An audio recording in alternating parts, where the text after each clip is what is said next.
और रूस के अंदर यूक्रेन के हमले पर अमेरिका को ऐतराज। अमेरिका के नेशनल सिक्योरिटी काउंसिल के प्रवक्ता जॉन किर्बी का यह बयान सामने आया। यूक्रेन का रूस के अंदर घुसकर हमला करना ठीक नहीं, जॉन किर्बी ने कहा है। अमेरिका चाहता है यूक्रेन अपनी जमीन की रक्षा करे, यूक्रेन को रूस से अपनी जमीन वापस लेनी चाहिए। तो ये तमाम बातें, और देखिए ये जब सारे बयान दिखाई दे रहे हैं हमें सामने, लगभग 1 साल पूरा होने को है युद्ध का, तो ये बात समझ में आती है कि अभी भी अमेरिका उस एक्सटेंट तक इस वॉर को, उस हद तक इस युद्ध को नहीं ले जाना चाहता जिससे उसके ऊपर इसकी सीधी आंच आए। वो पीछे से तो हर मदद करने की बात कर रहा है, सारी सहायता देने की बात कर रहा है, लेकिन अभी भी बड़े हमले को लेकर अमेरिका का स्टैंड साफ साफ नजर आ रहा है।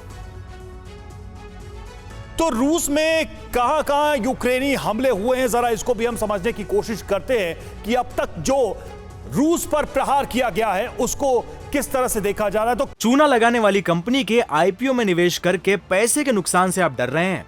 बेस्ट आईपीओ निवेश करना चाहते हैं? फ्रीडम ऐप को डाउनलोड करें, आईपीओ निवेश में एक्सपर्ट बने। क्रीमिया पुल को धमाके से उड़ाया, जो कि एक पहला बड़ा अटैक था, और एंजल एयरबेस पर भी हमला किया यूक्रेन ने। रायजान एयरफील्ड पर भी अटैक किया था यूक्रेन ने, और बेल्गोरोड फ्यूल डिपो पर भी हमला किया गया था।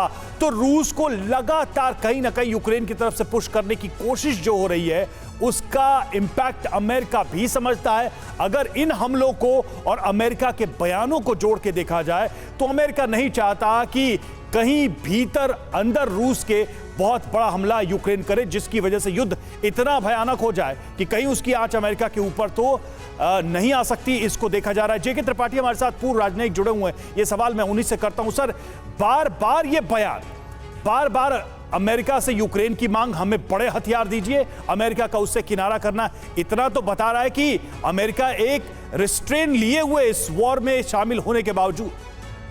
देखिए, साफ बात है कि अमेरिका अभी तक यूक्रेन को कुछ दिनों पहले तक सिर्फ आत्मरक्षात्मक हथियार दे रहा था अपनी टेरिटरी की रक्षा करने के लिए, जो कि वो कह रहे थे कि ठीक है, हम एक देश को सुरक्षित करना चाहते हैं जी। लेकिन अब अगर ऐसे हथियार दिए जा रहे हैं जिससे कि वो रूस में हमला कर सकता है यूक्रेन, तो इसका मतलब ये माना जाएगा रूस द्वारा भी और इंटरनेशनल कम्युनिटी द्वारा भी कि अब अमेरिका डायरेक्ट रूस से वॉर कर रहा है। और उस हालत में फिर रूस के रिटेलिएशन जो है पॉलिटिकली और डिफेंसिवली भी वो सही माना जाएगा, और रूस के निशाने पे अमेरिका वगैरह भी हैं। तो इसलिए मुझे नहीं लगता। लेकिन सर, अमेरिका जब तमाम तरह के खतरनाक हथियार प्रोवाइड करा रहा है यूक्रेन को, तो ये खतरा तो लगातार बना ही हुआ है, क्योंकि यूक्रेन अपने अस्तित्व को बचाने की जंग लड़ रहा है। अगर खतरनाक हथियार उसके पास रहेंगे तो कल को रूस पर भी अटैक हो सकता है। क्रीमिया ब्रिज पर तो अटैक हुआ ही ना। तो वही अमेरिका में किर्बी ने कहा है ना कि हम डिफेंस, रूस को चाहते, उसको यूक्रेन को चाहते हैं कि वो अपनी टेरिटरी को डिफेंड करे। हम ये नहीं चाहते। हर लिहाज से सर सवालों के घेरे में इसलिए भी है क्योंकि यहाँ पर वो कह रहे हैं कि रशिया के अंदर जाने की हिमाकत ना करे, सिर्फ अपने इलाके को बचाने की कोशिश करे। यानी हथियार भी दे रहे हैं मुकाबला करने के लिए, सपोर्ट भी कर रहे हैं, वहीं रोकने की भी ये कोशिश कर रहे हैं। चूना लगाने वाली कंपनी के आईपीओ में निवेश करके पैसे के नुकसान से आप डर रहे हैं? बेस्ट आईपीओ निवेश करना चाहते हैं? फ्रीडम ऐप को डाउनलोड करें, आईपीओ निवेश में एक्सपर्ट बने।